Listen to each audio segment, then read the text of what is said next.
දැක්කද දකුණෙන් එන ආධාර ලොරි ප්‍රමාණය? මම දැක්ක ඊයේ මහරෑ ගංගසිරිපුර හාමුදුරුවෝ තිස්ස ඉඳන් රන්නට එනකොට ආධාර ලොරි 9ක් පිරවිලා.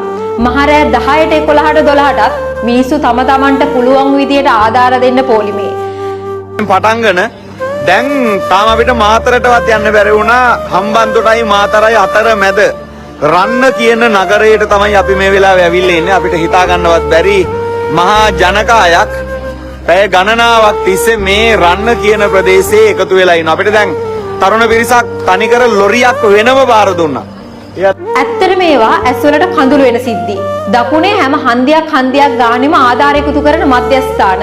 ඊට අමතරව හැම පැයෙන් පැයටම ආධාර දෙන්න බැරි වෙන මිනිසුන්ට ආධාර ලබා දෙන්න පුළුවන් විදියට ආධාර එකතු කරන ලොරි.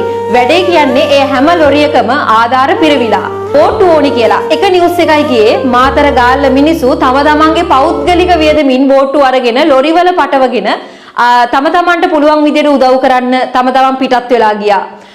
කොළඹ මේ දවස්වල හැම ෆුඩ් සිටි එකම වගේ ගොඩක් බඩු අඩු වෙලා තියෙනවා. ඒකට හේතුව කොළඹ මිනිස්සු තම තමන්ට කන්න දේවල් එකතු කරගෙන නෙමෙයි මහනුවර බදුල්ල වගේ පැතිවල ආපදාවට ලක් වෙච්ච මිනිසුන්ට යවන්න. සාමාන්‍යයෙන් වෙසක් පොසොන් දෙකට ලංකාවේ වැඩිපුරම දන්සල් තියෙන්නේ දකුණේ කොළඹයි.